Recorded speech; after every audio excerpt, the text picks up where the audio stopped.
surprising us all. Let's go on over here and start a new life. Not totally sure if that's correct, but...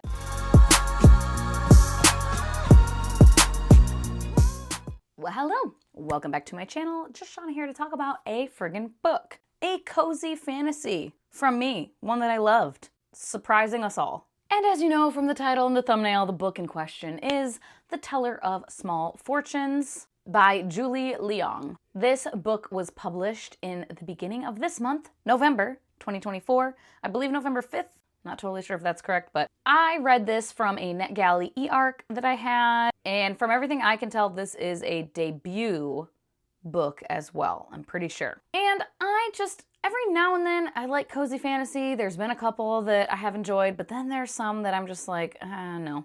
I mean, just like with anything, right? So when I saw this one, I was like, maybe, I don't know. The cover definitely caught my attention. There are two different covers, I think just the US and the UK. And I like both of them, honestly. But the US one with the little cat and everything, that's probably what caught my eye. But it's so colorful and pretty. And I was just like, huh. And I looked at the description and I was curious, you know? So I thought, let's try it out. I will read the full synopsis that we have on Storygraph. Tao is an immigrant fortune teller traveling between villages with just her trusty mule for company.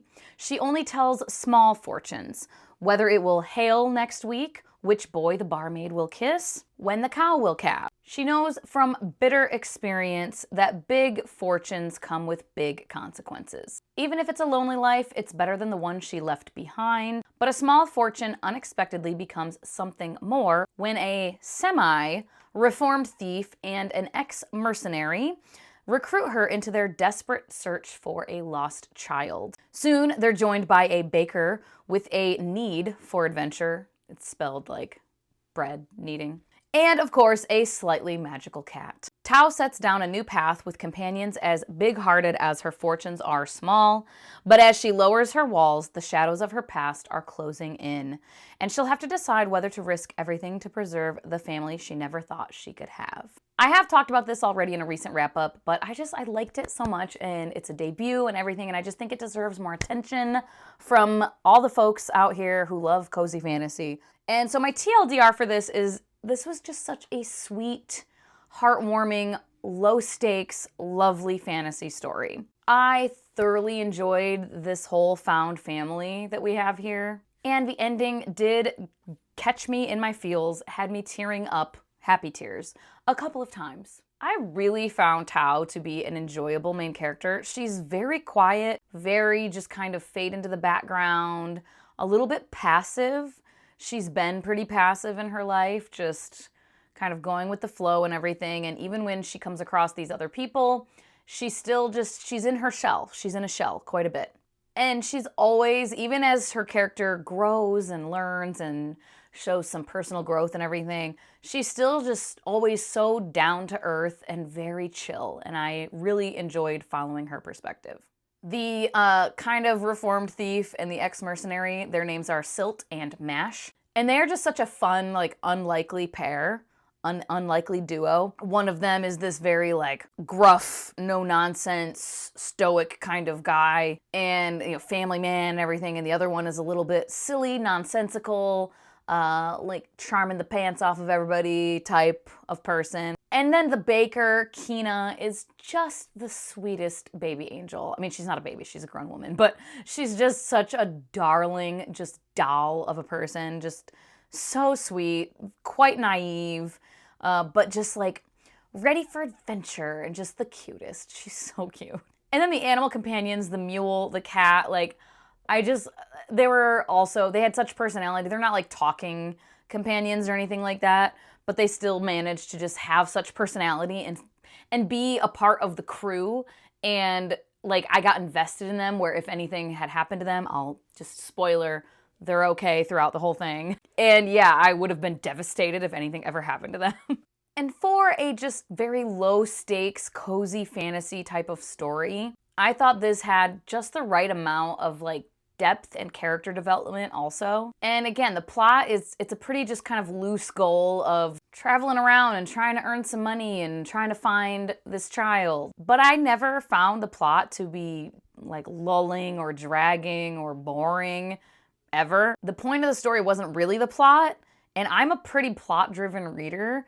And so even someone like me who's not super character-driven and is more plot-driven, I still carried along just fine with this slightly more relaxed plot. And I read it pretty quickly too. I kind of ate it up.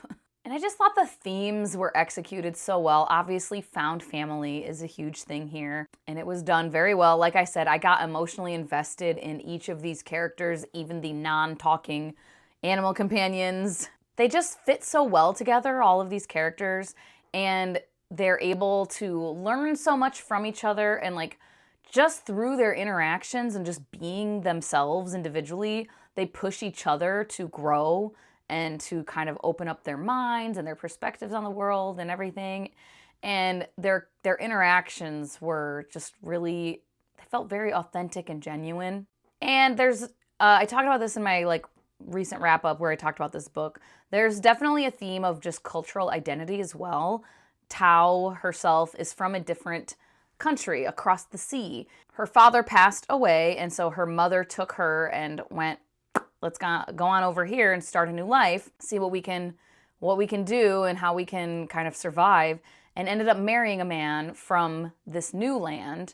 And they're very much outsiders. There's not a lot of people from their home country who live there, and the ones who are there in this new place that she is and she grew up, they're not treated super well. There's a lot of xenophobia. And it's a cozy fantasy, so we don't see anything like crazy aggressive happening or super dark, terrible, mean, hateful. But, Tao does have to deal with, looks and comments and occasionally voiced opinions about her kind and things like that. She just is racially very different from everyone who she grew up around. And her mother also, because of marrying this new man, and he very much kind of helped foster this, and her mother just went along with it, of like acclamation. So she not only is in a place where she's far away from her homeland and anyone who looks like her or culturally is like her, but her mother kind of made her cut off her ties to their culture. They stopped doing their traditions and, eating their foods and speaking their language. So that's something that she's kind of grappling with throughout as well. And once again, I thought it was well done. Just all of her internal struggles and like that loss of culture and everything. And for content warnings, just as you might imagine from everything I just talked about, like I said, there's a little bit of xenophobia and racism. Nothing like crazy and nothing like violent and anything like that, but it is there. And there is also an element in this of, a missing child. And there is a parent involved in looking for their child, and it is a suspected kidnapping. So just also, again, it's a cozy fantasy. There's nothing like crazy dark going on here or anything like that. And, as you may imagine, things end generally well for our characters. But I just figured parents especially might like want a heads up about that if you are sensitive to any discussion of that or whatever. So yeah, I definitely would recommend this, especially if you like cozy fantasy.